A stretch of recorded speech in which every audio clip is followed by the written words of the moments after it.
So I definitely have to figure out what stand is going to be long enough. I will need a much larger stand to handle the non-shaking because this desk shakes, and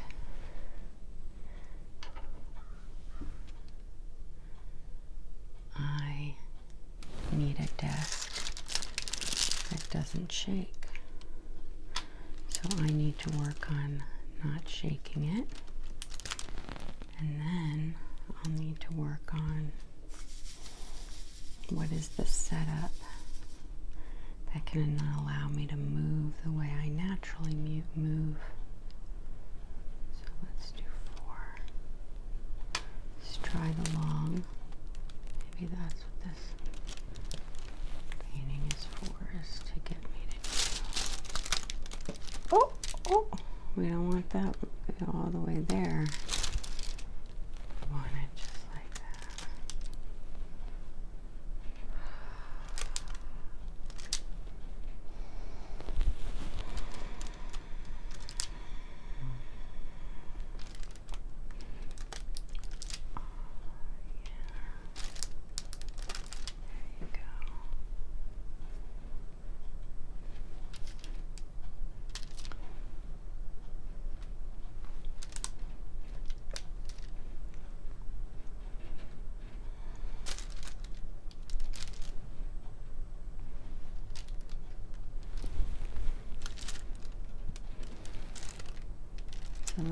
So last night I didn't sleep very well because I had an iPhone blasting in my face. And we know that it's the best way to get my circadian rhythm thrown off, and that is shine bright light right in your eyes and then say, why am I not sleeping? Right? Possibly, most likely because of the actions that I'm doing. Yes. So what I was interested in is I'm trying to learn some of the etiquettes of the community, because being new to the community, I imagine there's certain etiquette, and I would like to make sure that I'm not by accident disrespectful. I'm human, and it's a new area for me, and so I will bring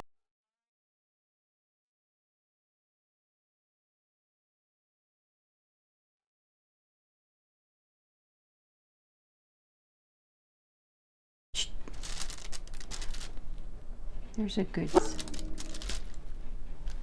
Jennifer, in post, please remember to mute out the dog sound so that if anybody that is listening has a dog,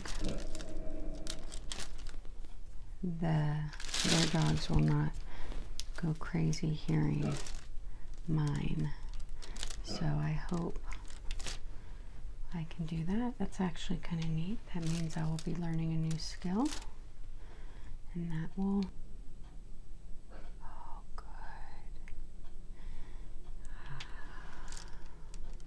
So I'm looking for a mic stand that is to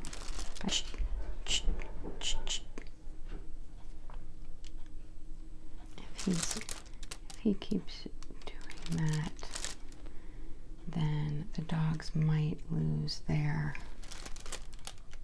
window open rights. Right now, they have window open rights. Come on up, big boy. I hear you. I hear you. Thank you for protecting us. Thank you for protecting us.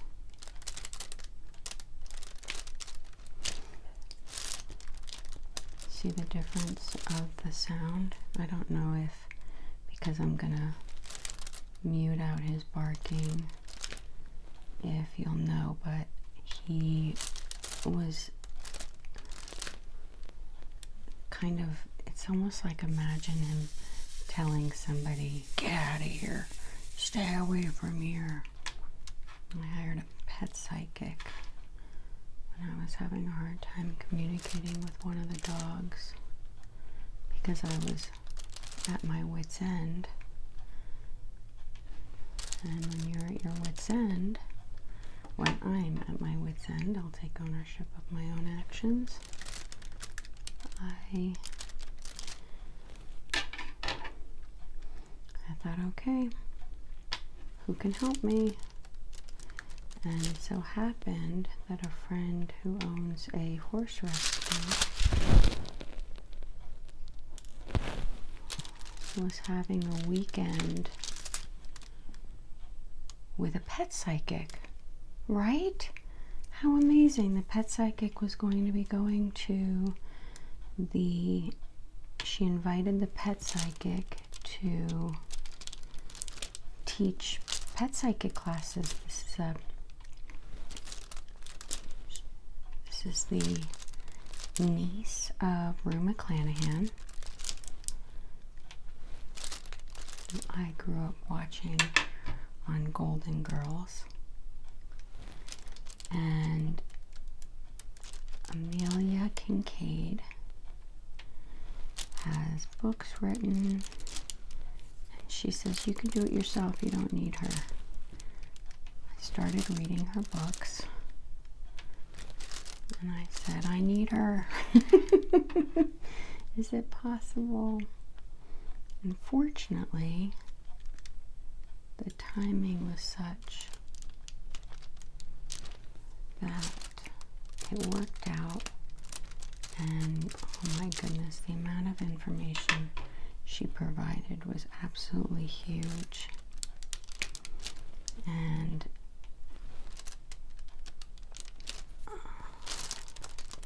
it helped our older dog as a result of seeing Amelia.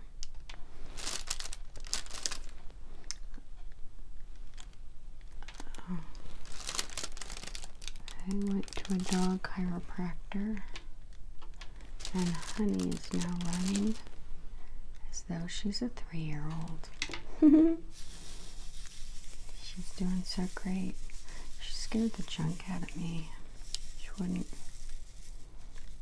She didn't get her little butt up the stairs a few days in a row, and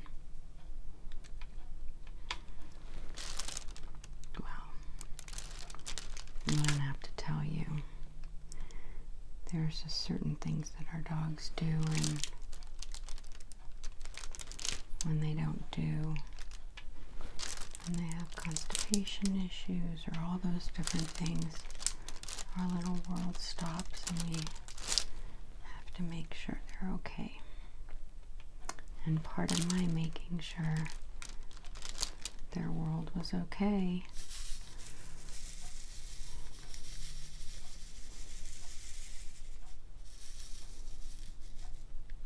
that I fortunately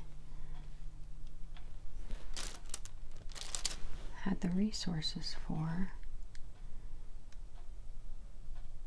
was a pet psychic. And the pet psychic found that there were some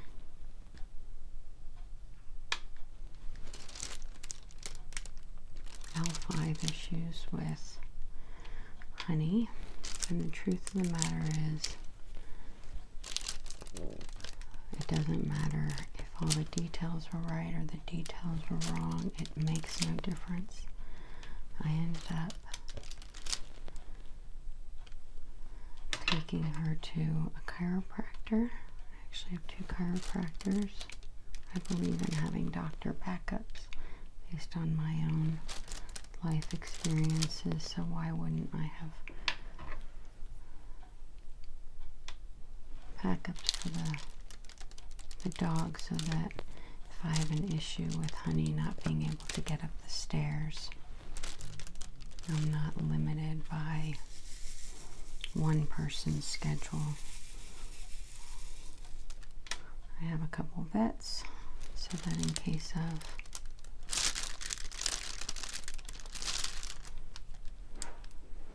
it's not just an emergency, but for emergency purposes too. In case I need a different vet, I have it, so why not for a chiropractor? And I live in Texas. I know. It's a big state. It's different in different parts of the state, but I live in Texas, where the state who says that they're against overreach and blah blah blah blah blah do not allow chiropractors who are licensed to take care of dogs in the state.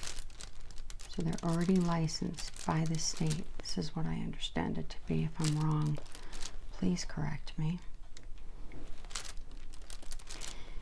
The state licenses the chiropractors to focus on dogs, while at the same time not trusting them to be able to focus on dogs and requiring instead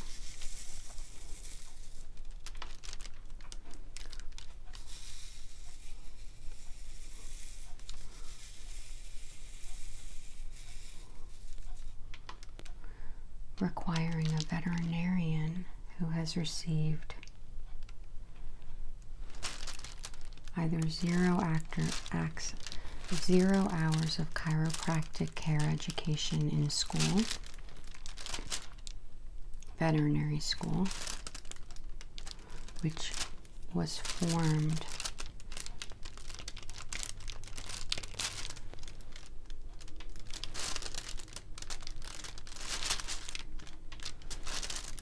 by the pharmaceutical industry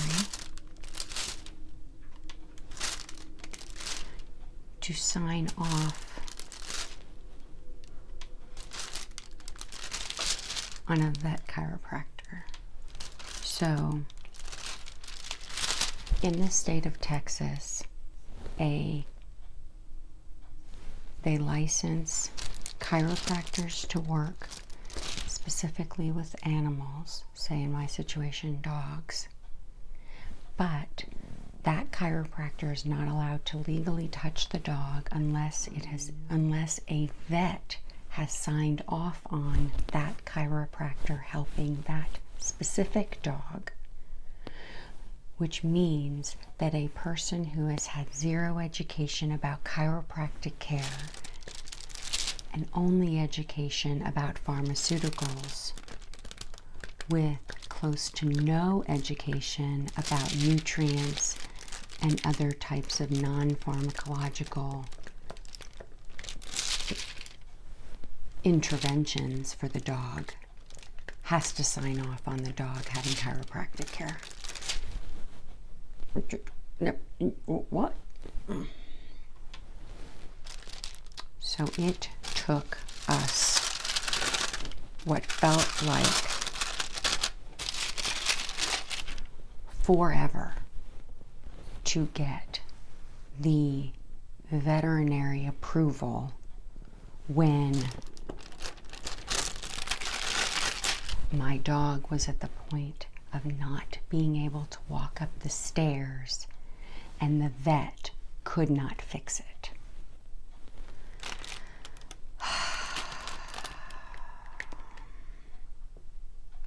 Okay, what's your soapbox? What's the thing for you that...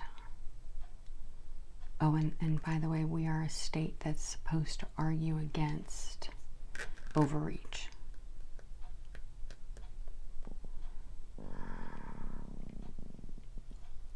Did you hear that? That's my stomach.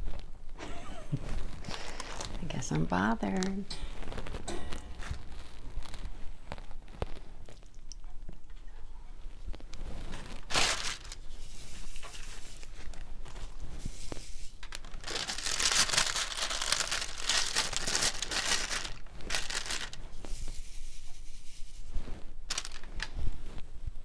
In retrospect, think that breaking this up in these sections, I almost did this whole block, and I definitely think that breaking it in a smaller section is much nicer for me.